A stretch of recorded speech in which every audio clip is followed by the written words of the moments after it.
Hi అండి. Welcome to our channel. ఈరోజు మన వీడియోలో సాఫ్ట్‌గా, జ్యూసీగా నోట్లో పెట్టుకుంటే వెన్నలా కరిగిపోయే పన్నీర్ గులాబ్ జాముల్ని చూపిస్తున్నాను. స్వీట్ తినాలనిపించినప్పుడు తక్కువ టైంలో ఈజీగా తయారు చేసుకోవచ్చు. ముందుగా ఒక ప్లేట్ పెట్టుకుని అందులోకి 1 కప్పు తురిమిన ఫ్రెష్ పన్నీర్‌ని తీసుకోవాలి. ఇందులోకి 2 టేబుల్ స్పూన్ల మిల్క్ పౌడర్ వేసుకోవాలి. మిల్క్ పౌడర్ వేయడం వల్ల గులాబ్ జామున్లు సాఫ్ట్‌గా వస్తాయండి. అలాగే 2 టేబుల్ స్పూన్ల గోధుమ పిండిని తీసుకోవాలి. గోధుమ పిండి ప్లేస్‌లో మీరు మైదా కూడా తీసుకోవచ్చు.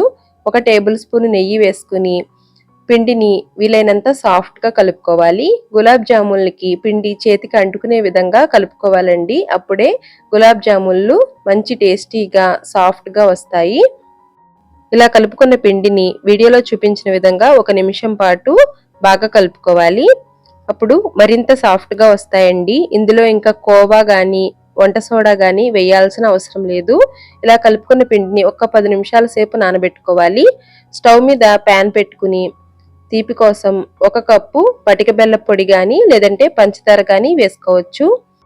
1.5 కప్పుల నీళ్లు, హాఫ్ టీ స్పూను యాలకుల పొడి వేసుకుని పంచదార లేదంటే పటిక బెల్లం పొడి బాగా కరిగి హై ఫ్లేమ్లో ఒక 3 నిమిషాల పాటు ఉడికించుకోవాలి. చేతికి జిగురుగా వస్తే సరిపోతుందండి. ఎటువంటి పాకం అవసరం లేదు. గులాబ్ జాములు వేసినప్పుడు పాకం వేడిగా ఉంటే గులాబ్ జామును పాకాన్ని త్వరగా పీల్చుకుంటాయి.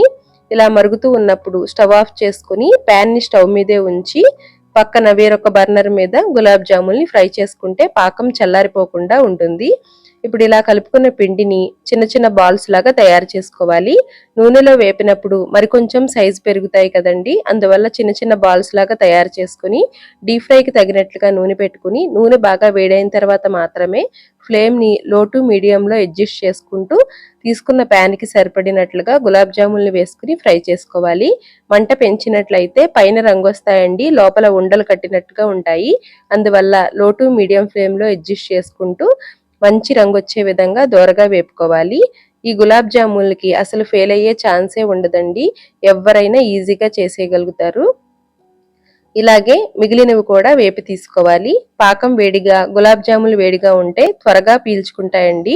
ఇప్పుడు ఇలా గులాబ్ జామున్లన్నిటిని పాకంలో వేసుకుని ఒక అరగంట సేపు నానబెట్టుకుంటే జ్యూసీగా నోట్లో వెన్నలా కరిగిపోయే పన్నీర్ గులాబ్ జాముల్ని తక్కువ టైంలోనే ఈజీగా తయారు చేసుకోవచ్చు. ఈ వీడియో మీకు నచ్చితే లైక్ చేయండి, షేర్ చేయండి. Thank you.